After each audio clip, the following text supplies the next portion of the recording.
Assalamualaikum warahmatullahi wabarakatuh guys. Selamat malam. Waalaikumsalam. Waalaikumsalam. Gimana, sehat semua kabarnya? Alhamdulillah. Alhamdulillah. Sehat. Ya gimana nih kesibukan kalian selama ini ya? Selama ya pandemi, selama kampus online. Apa nih? Ada keluh kesah nggak sih? Kayak kalau aku sih apa ya? Rasanya kayak ya di di di kuliah online ini kadang jenuh terus apa ya?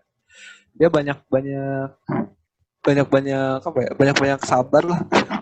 Banyak sabar soalnya kayak gak biasa gitu di satu keadaan dimana kita dituntut bukan hanya untuk diam di rumah tapi yang memang apa ya, emang benar-benar diem gitu di rumah tuh, benar-benar emang gak bisa keluar gitu. Beda kalau misalkan kalau jatuhnya liburan tuh orang-orang kayak ya udah gitu, liburan bisa keluar. Ini di dalam gitu. Mungkin ada yang mau menyampaikan keluh kesah sama kuliah online. Ya kayak apa ya? Rutinitasnya kayak gitu-gitu aja gitu. Misalnya kan kalau misalnya di rumah paling ya bangun tidur terus langsung buka laptop kuliah ngerjain tugas gitu-gitu aja. Sedangkan kan kalau misalnya kita misalnya kuliah offline gitu, kita bisa sambil jalan kemana, sambil makan bareng teman-teman. Sekarang kayak gak bisa gitu lagi gitu. Kalau misalnya yang apa sih selama kita kuliah online ini tuh syarat-syarat yang paling tidak disukai adalah kita nggak bisa lihat ekspresi orang kalau lagi ketawa, kalau lagi gokil-gokilnya, kalau lagi konyol-konyolnya kayak gitu sih. Semuanya bergantung pada sinyal dan jaringan dan ya terakhir bisa lihat kalian berekspresi itu ketika ujian BSP. Jadi Bisa ujian ya. Ujian BST itu juga langka banget tuh. Kalau Zoom kan biasanya materi kita apa ya, videonya dimatiin ya. Kayak aku. matiin video rebahan. Biasanya aku juga gitu ya, video dimatiin. Oke, ada lagi? Aku mau. Gimana? Kalau aku sih apa ya?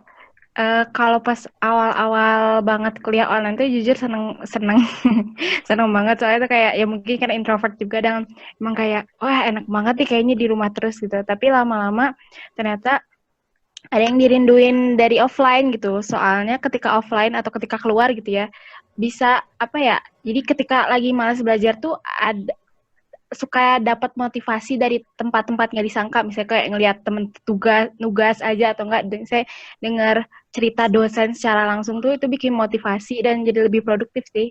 Kalau sekarang tuh kayak kuliah juga ya seadanya aja, ketiduran apa nulis enggak gitulah, jadi dengerin kadang ya gitulah, jadi tidak produktif banget kalau menurut aku. Ya, jadi ada kayak apa ya, misalnya satu kondisi yang ya kadang beberapa orang itu punya satu kondisi tertentu untuk istilahnya ya kasarnya micu semangat dia mungkin kayak gitu ya. Ya, jadi suasana yang mendukung gitu. Ya. Di rumah suasana mendukung untuk rebahan. Betul lagi. Ya benar sih. Kayak gitu. Oke, paling di sini tuh sebenarnya kita mau coba buat ya kalau misalkan dari segi mengedukasi ya pasti mungkin ada yang teredukasi, mungkin enggak gitu. Ya mungkin disesuaikan aja dengan persepsi masing-masing yang dengerin atau ngeliat podcast ini. Cuman di sini kita kayak nyoba buat membahas sudut pandang keadaan sekarang, entah itu yang dikaitkan dengan corona dan segala macamnya, dari sudut pandang mahasiswa gitu. Paling mungkin apa ya,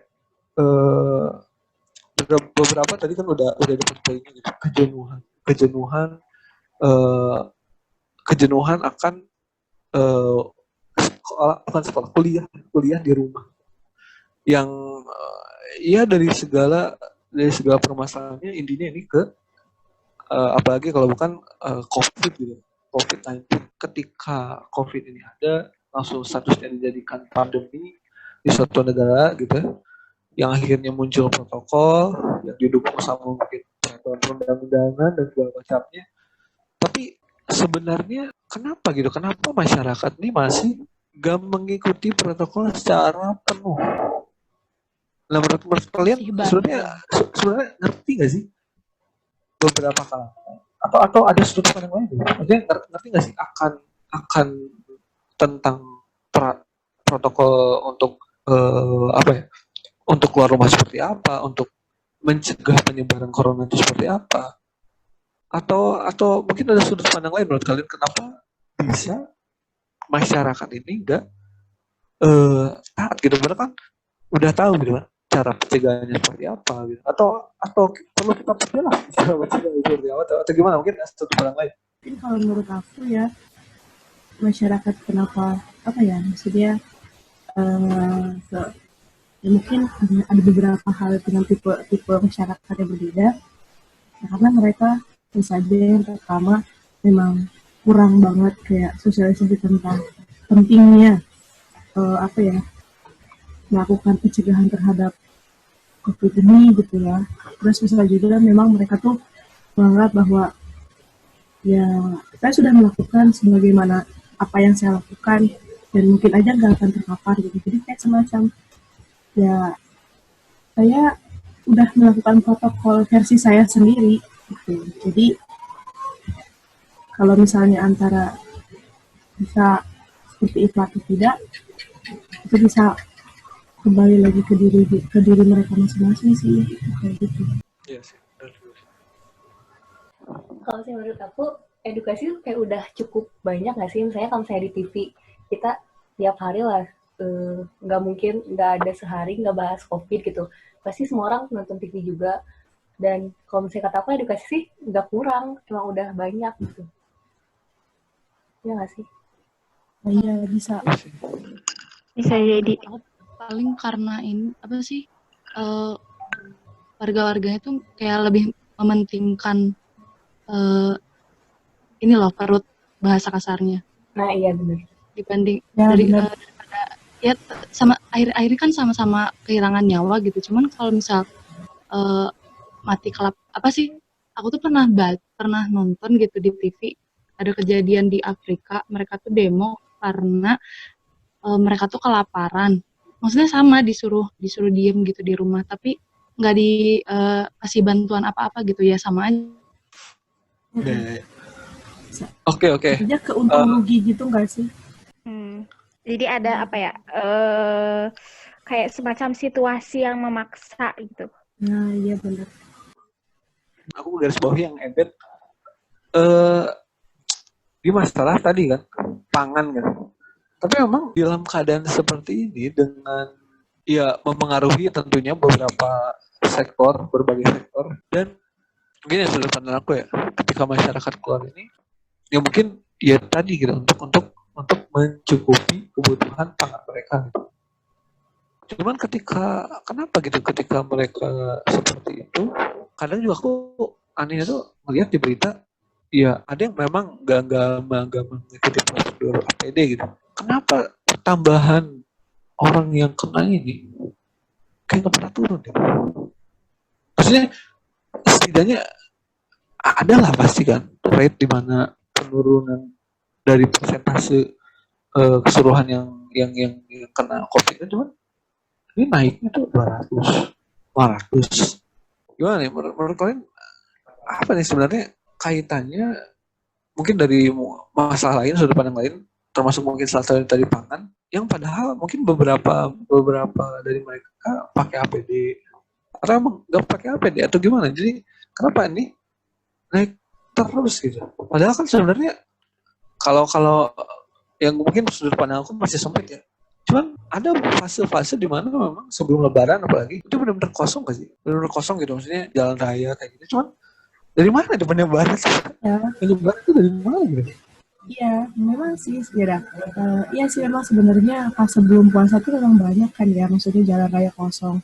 Tapi H-3 Lebaran, H-2 Lebaran, mungkin itu bisa kelihatan gak sih bagaimana membludaknya apa ya, beberapa masyarakat atau sebagian besar masyarakat yang memungkinkan untuk secara kasar seperti tadi yang dijelaskan oleh Beth, ya kalau ini konteksnya ke kebutuhan lebaran lah ya. Dan dari sana tuh kan setelah kejadian itu kelihatan banget tuh si kurva tuh langsung benar-benar kayak nambah dan naik langsung drastis. Bahkan ada berita yang menyebutkan bahwa setelah kejadian di mana mall atau swalayan itu dibuka, ya kasus positif di daerah tersebut tuh malah meningkat jadi 1.000 orang gitu.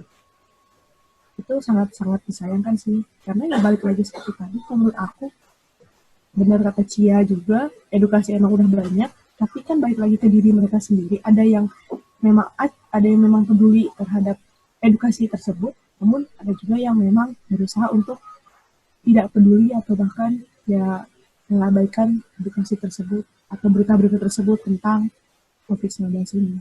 Setuju sama Isma. Kayaknya nih ya, si masyarakat tuh masih belum paham gitu apa yang dimaksud dengan keinginan dan kebutuhan. Menyangkut yang tentang Isma tadi yang lebaran juga, yang apa sih, kan kalau misal lagi kejadian seperti ini kan harusnya masyarakat di rumah gitu, kayak sebelum lebaran gitu, jadi jalan tuh kosong atau apa kosong gitu. Nah ketika menjelang lebaran, mungkin karena tradisi juga gitu, masyarakat kalau misal lebaran itu nggak beli baju tuh kayaknya nggak afdol gitu. Jadi terus sama yang ini juga kan katanya ada isu-isu pelonggaran PSBB, makanya ada mall yang udah dibuka. Terus masyarakatnya kayak ngambil keuntungan gitu dari situ. Kayak gitu. Iya, betul. Mau nambahin dong? Ya, boleh. Ya, jadi kan itu kan apa ya, terkait sama perilaku masyarakat. Ya, tadi setuju sih sama yang dari bilang sebelumnya sama Isma sama Ebet. Kan emang apa ya, perilaku tuh dari dulu kan kajiannya ini banget ya, kayak hal yang mendasari perilaku seseorang tuh banyak banget, istilahnya kepentingan dan apa ya, motif seseorang dalam berperilaku tuh banyak banget ya. Tadi mungkin yang udah disinggung tuh karena misalnya tadi kultur lebaran, mungkin aja karena ada kan gengsi atau kayaknya nggak afdol nih kalau nggak beli baju lebaran, atau mungkin kayak yang sebelumnya kita bilang gitu bahwa mereka mungkin juga udah terlalu jenuh sama diam di rumah, jadi ketika PSBB dilonggarkan mereka menganggap itu kesempatan gitu. Tapi aku mau nanya, Gimana? kan karena tadi ada pelonggaran PSBB tuh, jadi ada kasus di mana kasus-kasus itu jadi yang positifnya banyak, jadi kasusnya meningkat. Nah, gimana kalau misalnya sekarang ada wacana new normal gitu? Maksudnya kan kayak kemarin aja pelonggaran PSBB gitu, kasusnya meningkat, sementara sekarang ada agenda gitu di new normal. Kira-kira gimana sih? Normal ya? Mungkin ada yang pendapat dulu? Kalau menurut aku sih new normal ini, ya mungkin awalnya normal ini kan istilahnya sebuah tatanan atau sebuah kondisi yang mengarah kepada berbeda dengan sebelumnya, yang mungkin dalam kondisi tersebut entah itu nggak normal atau lebih dari normal atau normal itu sendiri, tapi kan semuanya masuk ke tatanan normal tadi gitu. Keadaan yang misalkan kita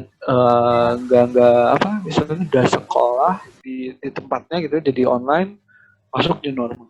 Tapi kita sekolah nanti mungkin di sekolah juga, tapi yang berbeda itu dari segi penggunaan APD dan segala macam protokolnya, tapi itu juga masuk ke new normal. Padahal itu normal masuk ke sekolah online yang biasanya di sekolah dan jadinya masuk ke kegiatan yang gak normal, tapi tetap masuk ke new normal. Bahkan yang lebih dari normal, misalkan pembelajaran yang kalau misalkan anak sekolah jadi lebih masif lagi gitu, atau bahkan saking lebih normalnya lagi jadi libur gitu sekolah gara-gara corona tadi gitu. Jadi kalau menurut aku ya, istilahnya singkatnya normal itu secara istilah nggak terlalu tahu, cuman mungkin kayak gitu aplikasinya seperti itu gitu. Jadi suatu keadaan yang merupakan perpindahan dari keadaan sebelumnya, dan dalam keadaan itu segala sesuatu yang ada di kehidupan sebelumnya atau adanya pada saat keadaan itu ya dimasukkan ke tatanan itu semuanya di normal tadi. Dan apa yang berubah menurut aku seharusnya yang pertama itu pasti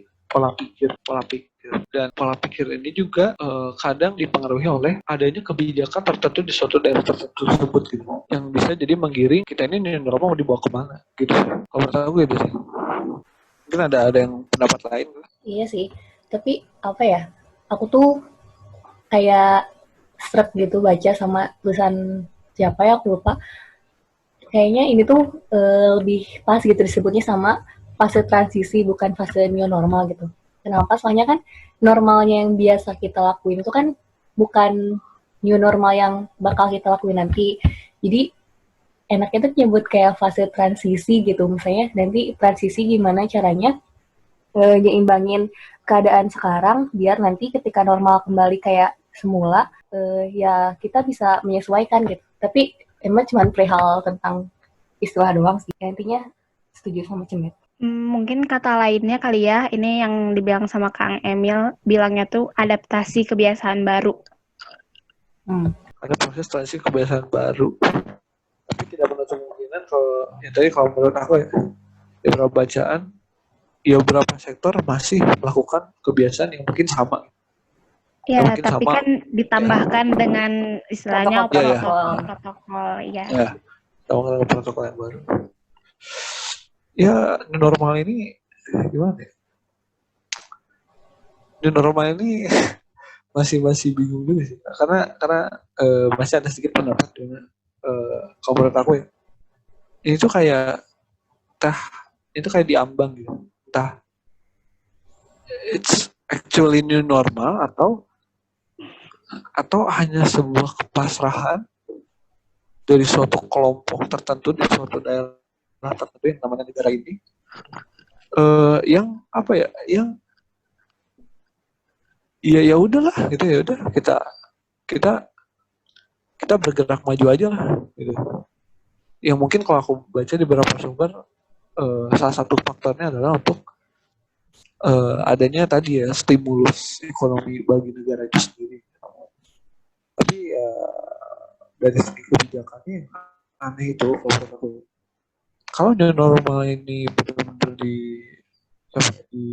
digalakkan dan akan dilakukan, seharusnya persiapan itu di dalam semua tatanan bukan hanya menitik beratkan pada pembuatan protokol atau aturan seperti apa disebar ke masyarakat, terus hanya sebatas ya silakan yang siap lakukan, yang tidak ya lanjutkan seperti dulu. Maksudnya kayak ada yang aneh gitu, tahu berapa sih gitu.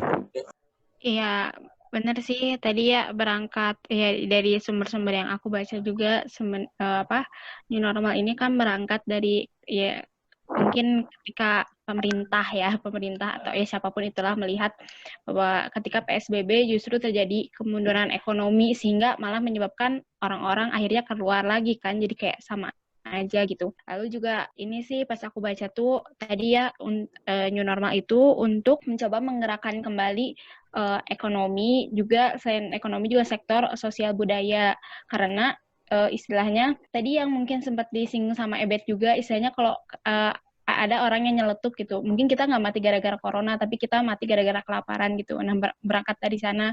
Terus juga dari prediksi-prediksi bahwa ini tuh sebenarnya corona tuh masih belum diketahui gitu kapan berakhirnya. Jadi kalau kita terus-terusan kayak gini ya nggak mungkin lah, karena kita juga pasti harus istilahnya nyari makan gitu kan ya, karena kita kan tidak berfotosintesis atau tidak membuat makanan kita sendiri kan, kita tetap harus makan gitu kan. Nah, karena juga dari WHO bahwa vaksin kemungkinannya tahun depan, makanya new normal ini katanya digalangkan, dicoba untuk dilakukan gitu. Untuk perihal tadi kata Ahmad bahwa kenapa nggak masif gitu, dipersiapkan di semua daerah, mungkinnya hanya beberapa. Karena kalau ngelihat keadaan sih pas ini nih, pas Kang Emil ngomong di depan pers gitu bahwa memang sebenarnya tren di setiap daerah tuh berbeda-beda. Jadi tren kayak misalnya sekarang Jatim tuh lagi naik, tapi justru Jakarta sama Jabar tuh lagi turun gitu. Dan itulah yang menyebabkan jadi sekarang itu yang lagi diuji coba untuk new normal ini ada empat provinsi ya, 4 provinsi, Jakarta, Jabar, terus Gorontalo sama Sumatera Barat. Nah, mungkin aja karena itu dianggap sebagai daerah-daerah yang pertama resikonya tuh resiko COVID-nya udah turun, juga mungkin karena nggak tahu benar-benar karena bukan ahli gitu ya, mungkin sudah memenuhi syarat. Tapi di Jabar juga nggak semua daerah juga melakukan new normal karena ada misalnya daerah-daerah yang masih kuning gitu ya, masih kayak hati-hati atau itu masih melakukan PSBB karena belum terkendali. Kalau menurut aku, jadi kenapa sih hanya beberapa daerah yang melakukan kebijakan tersebut?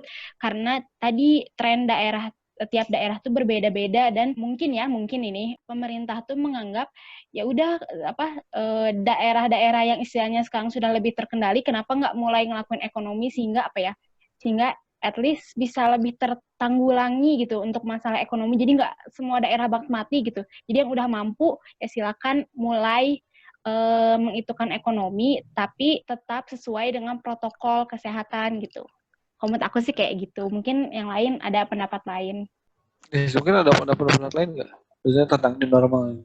Banyak pertanyaan sih sebenarnya. Cuman ya kita kerucutkan dulu lah. New normal dalam segala dampak.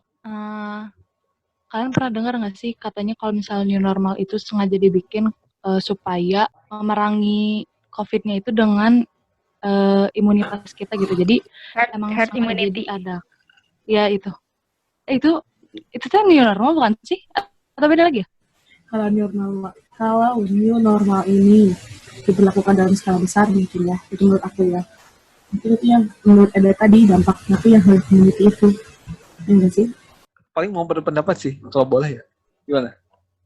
Jadi ini kalau menurut aku sih herd immunity ini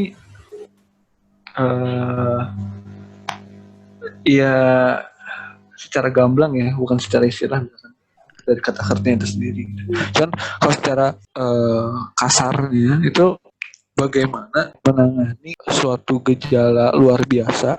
Salah satu contohnya tadi tentunya pandemi gitu ya, karena kan ini bukan masalah toksisitas dari dari lingkungan gitu kan, tapi ini herd immunity terhadap virus tadi gitu. Dan menurut aku intinya ya kasarnya kayak seleksi alam. Tapi bukan seleksi alam banget, itu kayak seleksi alam yang kuat, yang bertahan, yang kuat di sini maksudnya menghadapi virus, kasarnya seperti itu. Kalau menurut aku sih gitu. Tapi mungkin ada tambahan. Tapi bisa nggak sih disimpulin jadi dengan adanya new normal ini imunitas tubuh manusia itu akan meningkat. Jadi kayak kan herd immunity itu kan gimana istilahnya alam berjalan gitu ya. Jadi kita itu dibiarkan gitu untuk bertarung dengan penyakit. Ketika kita mampu, kita akan ya tetap survive gitu ya. Tapi ketika kita nggak mampu, kita akan terseleksi. Ya tadi benar kata Cimet, seleksi alam.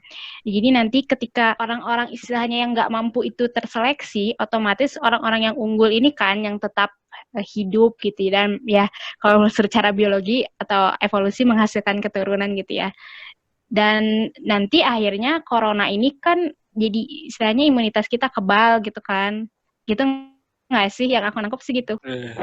Dapatnya gitu. Kan kalau misalnya tadi ngaitin antara new normal sama herd immunity, sebenarnya bisa-bisa aja sih itu salah satu cara kalau misalnya si protokolnya nggak diterapin dengan benar gitu. Sedangkan tadi aja kita bahas yang PSBB dilonggarin, si kenaikan kasusnya meningkat tajam gitu. Versi wak-waklen gitu. Dan normalnya bener-bener di kolaborasi. Ya sorry kok, ini jadi masuk ke isu lagi nih. Gimana? Jadi banyak pertanyaan nih. Kan new normal ya. Ini menarik sih. New normal, herd immunity, terus kayaknya ada kesinambungan di beberapa kebijakan pemerintah. Aku lihat karena gini loh, beberapa data aku lihat rumah sakit ini kosong. Tapi ya tadi mungkin rumah sakit kosong ini mengindikasikan bolehlah ya kita husnuzonnya siap gitu untuk menerima pasien yang mungkin nanti ketika new normal ini yang diintegrasikan dengan herd immunity makin bertambah gitu. Nah cuman yang bikin merinding adalah ada beberapa pendapat, kalau aku lihat ini nggak tahu valid atau enggak ya sebenarnya. Cuman ini jadi suatu bahan pikiran juga sih.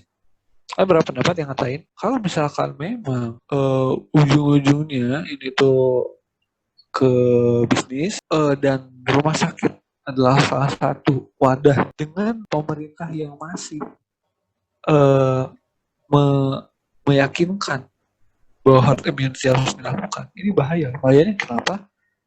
Soalnya misalkan new normal jalan, protokol tadi kata Cia benar, protokol di, di, dilonggarkan. Beberapa protokol dilonggarkan, akhirnya terbentuklah new normal plus herd immunity. Akhirnya ada golongan yang sakit, akhirnya ada golongan yang sakit itu ke rumah sakit, walaupun misalkan entah itu akan dilakukan oleh masyarakat atau enggak ya, yang kayak kartu hijau kayak gitu. Yang kalau misalkan kartu kuning mungkin di rumah aja nggak usah ke rumah sakit, tapi nggak tahu. Ada yang ke rumah sakit intinya kan, di rumah sakit dirawat, dites, bayar dong, bayar, dan pemerintah masih kuat ke arah herd immunity. Ini serem. Apakah yakin di rumah sakit dia ditangani dengan benar? Kalau misalkan memang ujung-ujungnya ya udah gue dapat duit, ya udah tanganin aja. Ini suzonnya, tanganin aja lah semampunya. Wong jumlah pasien terbanyak, ya udah itu yang gak terservisi. Tapi biar pendaftaran kan masuk. Sorry ya, jadi terlalu sarkas sih. Tapi kalau misal kayak gitu, kan syarat dari new normal itu kan si kapasitas kesehatannya kan harus memadai. Jadi kayaknya Jadi intinya kalau secara teori new normal ini kan udah ada protokol utamanya dari WHO, karena nggak cuma negara kita aja yang laksanain. Contohnya yang udah ngelaksanain lebih dulu kan Korea sama Jepang ya, walaupun sekarang ada kasus baru lagi gitu kan ya. Kalau secara teori sebenarnya hal yang Cimet bilang itu nggak mungkin kejadian, benar kata Ebe tadi, karena ada indikator ada 3 indikator yang mengindikasikan gitu ya bahwa suatu daerah itu sudah boleh gitu melakukan new normal. Pertama itu kan kalau nggak salah tuh angka reproduksi virus, kalau nggak salah pokoknya ditunjukkan dengan angka penurunan kasus, penurunan PDP, ODP, kematian, dan lain-lain. Itu harus di bawah 1 kalau nggak salah. Terus yang kedua itu tadi dari fasilitas kesehatannya sudah memadai, terus juga dari masyarakat sudah teredukasi dengan baik gitu. Terus yang ketiga aku tuh lupa. Nah jadi kalau secara teori memang yang Cimet omongin tuh kayaknya nggak mungkin kejadian, karena kalau itu kan berarti kan harusnya nggak lulus sertifikasi new normal gitu kan lah ya. Tapi kita nggak tahu kan, karena ya teori hanyalah teori gitu. Kadang nggak secara real memang terjadi gitu secara real. Tapi kalau memang kejadiannya jadinya seperti itu, setahu aku itu ada wewenang dari kepala daerah untuk mencabut new normal dan dikembalikan lagi ke PSBB seperti yang sekarang tuh lagi trending kan, lagi di Korsel tuh lagi kayak gitu sekarang tuh. Setahu aku kayak gitu. Aku mau nanya, ya kan terkait new normal kayak gini kan ya.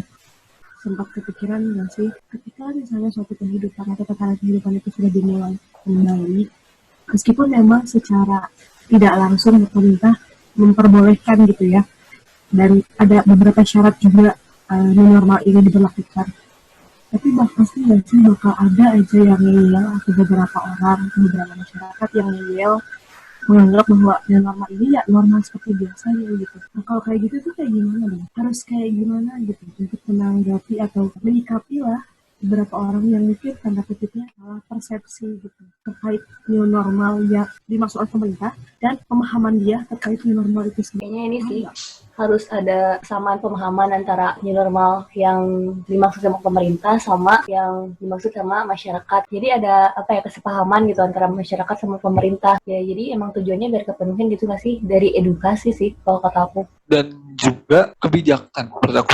Nah ya benar. Edukasi dan kebijakan. Maksudnya ketika ada satu persepsi yang dikatakan bisa bias karena ada kesenjangan pendidikan di suatu tatanan masyarakat, menurut aku salah satu hal yang harus dilakukan nggak tadi benar, edukasi dan kebijakan. Kalau dari sudut pandang kebijakan, istilahnya misalkan kasarnya gini, orang yang dia tidak teredukasi dengan baik atau dia tidak menerima edukasinya secara baik, terkadang misalnya salah satu normal tadi kan ada kelonggaran dari yang namanya sistem PSBB.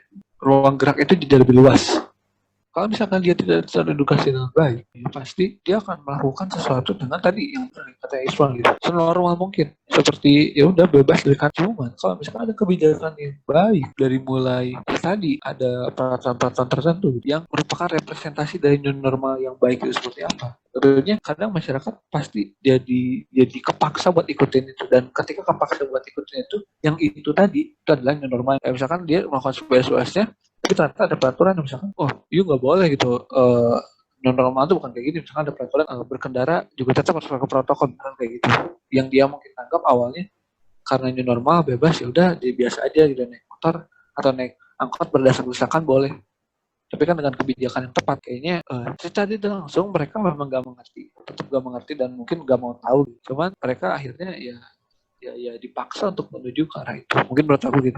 Mungkin ada yang pendapat lagi. Ya, benar sih tadi ya dari edukasi. Mungkin nambahin sedikit, mungkin dari edukasinya pun dari pembahasa. Menurut aku sih dari pembahasaan ya harus lugas. Maksudnya jangan sampai menimbulkan apa namanya tuh persepsi ganda gitu ya. Pokoknya selugas-lugasnya karena dan sejelas-jelasnya gitu. Karena pokoknya jangan sampai gitu ya.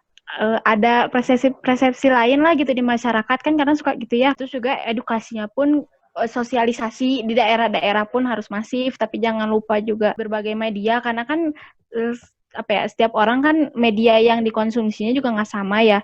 Terus juga ini sih dari paling pengetatan dan emang benar-benar dari si kayak polisi atau si petugasnya juga disiplin gitu. Jangan sampai mereka juga jadi ikut tren, maksudnya tren tuh. Jadi ketika awal-awal aja gitu yang semangat kayak nyari buruan, tapi malah ke akhir-akhir ikut loyo gitu, sama aja kayak masyarakat gitu ya. Aku kalau terpaksa buat belanja gitu ya, pas awal-awal corona tuh kayak ngantri buat cuci tangan tuh panjang gitu. Sedangkan sekarang tuh kayaknya ya udahlah masuk aja keluar aja gitu kan. Nah tadi itu karena kedisiplinan kerajinan itu juga harus dipertahanin sih, dan dari semuanya gitu kesadaran masing-masing. Nah, gimana? Mungkin ada pendapat lagi nggak? Cuman mungkin juga ini nggak tahu dia statement dari total segala macam. Menurut kalian Indonesia ini sebenarnya seberapa siap sih untuk new normal? Terus menurut kalian sektor apa aja sih yang berpengaruh juga menurut pandangan mahasiswa? Terus ketika sektor itu berpengaruh tentunya skill apa sih sebenarnya? Mungkin kasarnya ke skill ya. Atau apa aja yang dibutuhin mungkin sebagai mahasiswa ya? Ya untuk menghadapi tadi gitu. Kemungkinan dari siapnya ke arah sektor-sektor yang terpengaruh. Justru ya semuanya terpengaruh, cuman ada yang berubah drastis pasti. Dan ya oke lah, kita seakan-akan mau gak mau ngobrol seperti ini harus siap lah ya. Dan ketika siap dari dua pertimbangan tadi, terutama yang pertimbangan kedua mengenai sektor yang terpengaruh, kira-kira kalau menurut kalian nih, sebagai mahasiswa apa sih kiranya skill atau apapun yang harus dipersiapkan? Silakan. Pendapat aku ya, dari 3 pertanyaan tadi mungkin kalau ditanya seberapa siap Indonesia untuk normal dari kadarnya, itu menurut aku jauh dari kata ya mungkin di sekitar 30% lah. Karena hanya ada beberapa daerah, tentunya yang pertama tadi yang siap, kedua kebijakan pun sebenarnya menurut aku masih dirasa belum, sebenarnya nggak tahu ya, mungkin udah jelas, cuman masyarakat aja belum teredukasi mengenai tadi new normal yang beberapa yang fase itu, yang dari kartunya gitu, yang kalau kartu kuning, hijau, merah gitu, daerah kuning, hijau, merah. Ya gitu lah, intinya dari pertimbangan. Terus menurut aku kalau misalkan sektor-sektor yang berpengaruh itu pasti banyak, dan yang diutamakan kalau menurut aku mungkin ekonomi dan sosial. Tapi masalahnya ketika ekonomi dan sosial ini terdampak, ke pertanyaan yang ketiga, di mana sebagai pandangan mahasiswa menghadapi tatanan normal, apalagi kita semester akhir guys, menjalankan yang harus mempersiapkan ya kehidupan masa depan, harus banyak Istighfar. Oke, Pengampun bos. itu harus banyak gimana ya, harus banyak ya adaptif lah ya mungkin, karena ya diri sendiri juga belum tahu gitu sebenarnya. Aduh gimana ya antara ya ketika normal apa sih gitu, kebijakan apa yang ini emang diri ini tenang-tenang aja, cuman gak tahu kenapa ada kadang ada kegelisahan yang gak jelas sebenarnya karena terlalu banyak asumsi gitu. Ya gitu ya akhirnya ya udah, kalau menurut aku sebagai mahasiswa ya, juga mungkin kalau misalkan nanti ada yang dengar ini ya adaptif lah, coba untuk adaptif. Dan bagaimana cara untuk adaptif, setidaknya ikutin isu, perbanyak ilmu sesuai latar belakang, atau kalau bisa ya semua sih digarap, dan melihat peluang sih, melihat peluang, atau kalau nggak bisa melihat, memanfaatkan peluang, atau kalau nggak bisa memanfaatkan, kalau ada peluang coba paksa ikut. Mungkin di situ ada satu kejadian kita ngerasa kayaknya ini momen gitu sih, kalau menurut aku ini momen. Mungkin ada yang pendapat yang lain. Kalau menurut aku tadi pertanyaan Cemet yang pertama itu Indonesia tadi apa? Indonesia siap gak buat new Iya, normal? seberapa siap kita kalau menurut kalian? Oh, seberapa siap? Kalau menurut aku sama sekali belum siap sih, karena mungkin karena aku salah satu masyarakat Indonesia, jadi kayak melihat itu dari sudut pandang masyarakatnya, terus aku amatin juga di daerah sekitar aku tuh kayak masih belum apa ya, belum disiplin masalah APD sih, terus pokoknya belum bisa disiplin sama kebijakan pemerintah gitu. Terus kalau yang kedua tuh apa, Met? Kedua itu sektor apa aja sih yang kiranya menurut kamu tuh terpengaruh oleh new normal ini? Oh, kalau itu mah aku kurang tahu, mungkin karena aku nggak terlalu ngamatin juga sih kalau misalnya masalah sektor-sektor gitu. Kalau yang ketiga apa? Yang ketiga, dengan tatanan tadi gitu ya, new normal tadi, dan prediksi ya kamu sendiri gitu ya. Ya sebagai mahasiswa, apa sih aware kita, dan kiranya apa sih yang harus dipersiapkan, minimal mungkin yang harus dilihat tuh skill ya, yang harus dipersiapkan untuk agar kita siap tentunya di new normal gitu. Kalau aku ya sebagai mahasiswa pendidikan, jangan ini sih harus disiplin, benar-benar tanggung jawab gitu, harus punya sifat itu sih. Terus harus bisa berpikir kritis juga gitu, jangan asal terima informasi yang emang benar-benar dicari dulu gitu kebenarannya. Terus gitu sih paling berpikir kritis, terus jangan anti sama teknologi gitu aja. Belajar we tentang teknologi karena kita nggak tahu ya ini bakal seberapa lama gitu, dan pasti Gak dipungkiri semuanya beberapa lama ini tuh bakal tergantung terfokus pada dengan teknologi. ya tergantung dengan dunia maya atau internet gitu. Kan ada pendapat ini? Aku boleh. Ya, kalau menurut aku tadi pertanyaan pertama, Indonesia udah siap atau belum? Kalau tadi ngeliat lagi ke teori dari syarat new normal dari WHO sendiri, kayak penyebaran penyakitnya udah terkendali, terus sistem kesehatannya pokoknya udah maksimal buat nanganin setiap kasus, dan masyarakatnya udah tingkat kesadarannya udah tinggi, kayaknya emang belum siap sih kalau kata aku.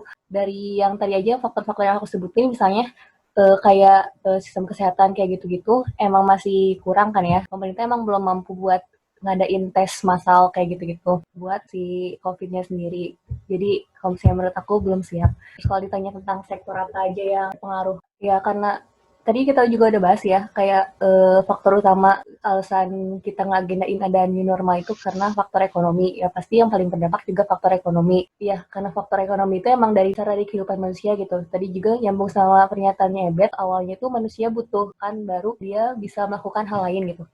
Itu juga berhubungan sama si faktor ekonomi. Kalau kataku itu sektor ekonomi. Kalau menurut aku, apa sih yang bisa mahasiswa lakuin gitu kayak kita? Kan ini tuh maksudnya keadaan sekarang tuh keadaan yang nggak pasti gitu ya. Besok kita bakal gimana, besok kasusnya bakal naik atau bakal turun, kita nggak tahu pasti besok bakal kayak gimana.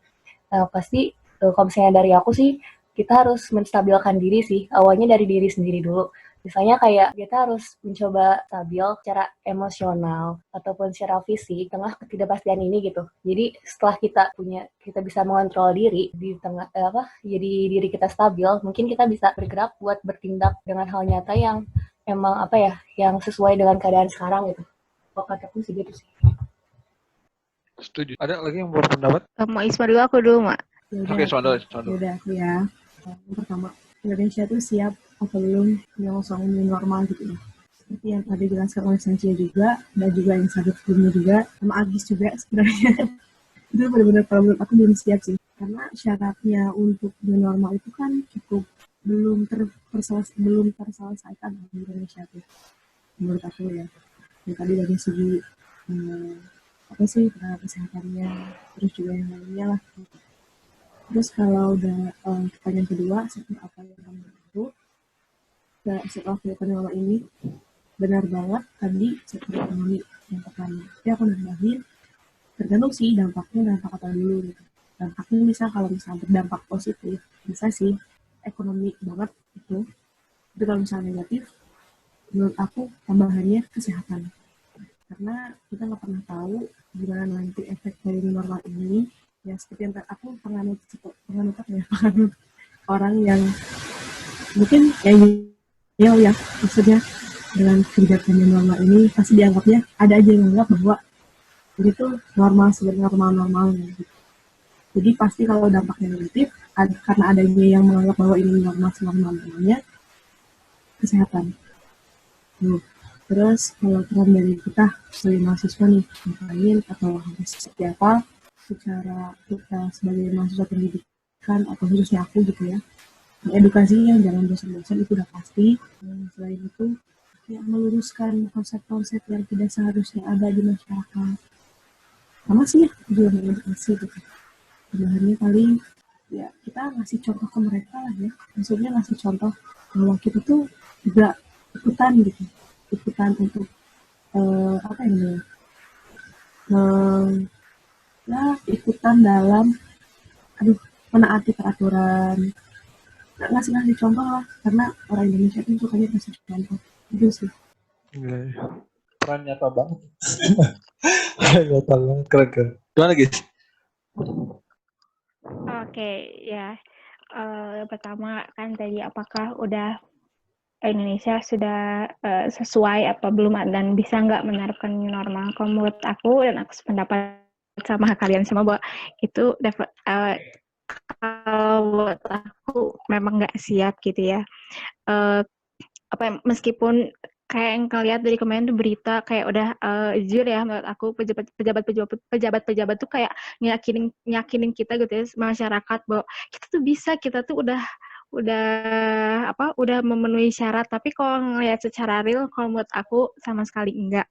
Tapi kalau aku ya ada tambahan sedikit sih kalau aku, tapi gambling juga gitu, karena maksudnya kita tuh gak siap ke new normal, tapi kita pun juga butuh akan sektor ekonomi gitu. Jadi sebenarnya kalau aku jujur bingung sih. Ya, yang kedua kan sektor apa yang terpengaruh?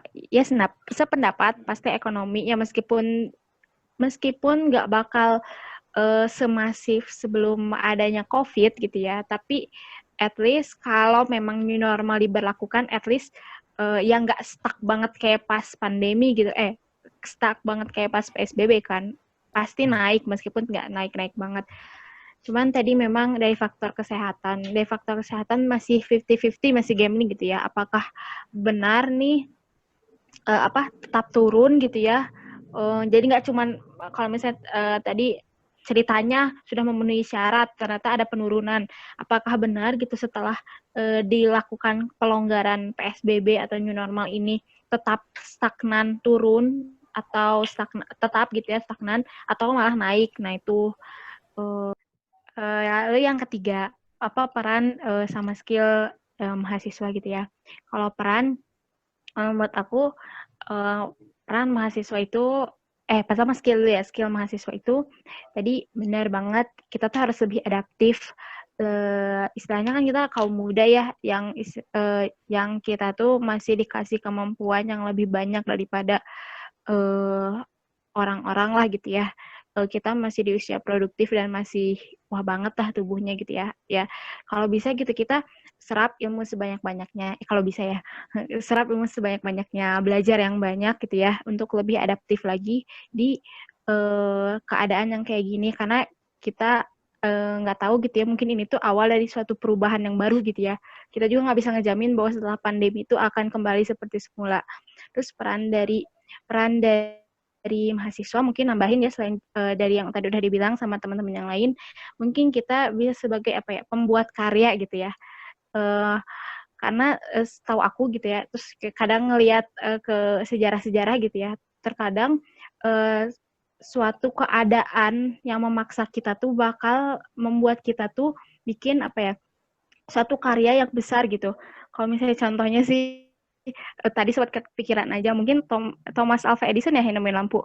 Mungkin Thomas Alva Edison tuh bisa sampai kepikiran nemuin lampu tuh karena ngelihat dari keadaan yang kita tuh perlu gitu sama penerangan gitu. Nah mungkin aja dengan adanya pandemi ini tuh bakal membuka apa ya, kemungkinan-kemungkinan baru, penemuan-penemuan baru yang bakal ya istilahnya bersejarah lah gitu. Jadi kita ya Allah alam lah apa yang bakal terjadi ke depannya, tapi ya kita harus terus buat berkarya kreatif ya, ya Allah, motivasi untuk diri sendiri. Ya kayak itu aja paling aku.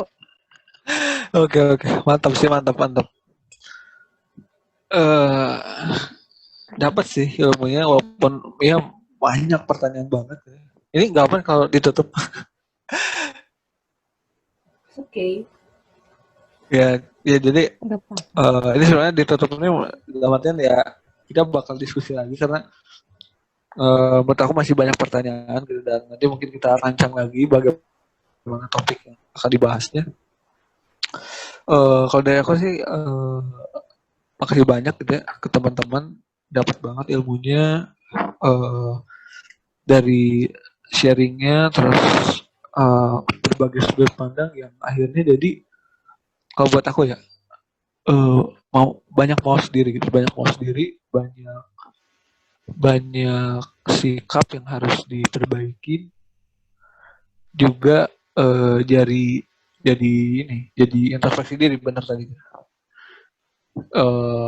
Ada yang mau nyampein pendapat menutup atau ini?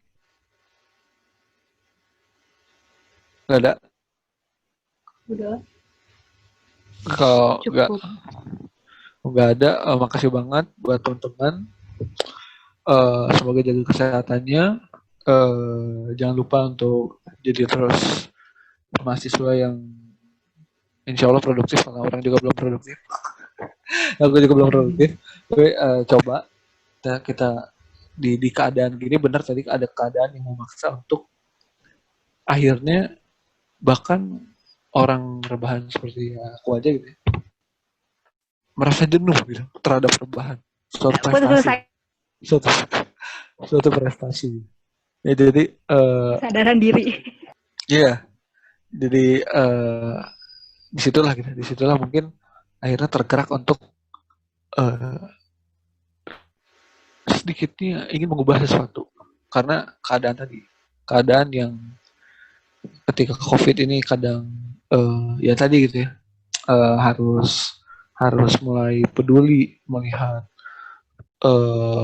ekonomi masyarakat salah satunya, terus menanggapi kebodohan YouTuber yang kadang peran mahasiswa, peran orang yang teredukasi itu ada dan harus hadir di situ, geramakan itu gitu. Dan kita juga jadi lebih aware ke kebijakan pemerintah. Gara-gara mungkin diam di rumah, mungkin sebagian baca informasi, akhirnya ketika rebahannya udah terlalu jenuh, ya mungkin gitu sih. Dari aku cukup segitu. Makasih banget buat teman-teman. Sukses selalu, jaga kesehatan. Sekian. Malam. Waalaikumsalam warahmatullahi wabarakatuh. Assalamualaikum. Wassalamualaikum. Oh iya, wassalamualaikum warahmatullahi wabarakatuh. Malam teman-teman. Yuk, bye. Ya, waalaikumsalam warahmatullahi wabarakatuh.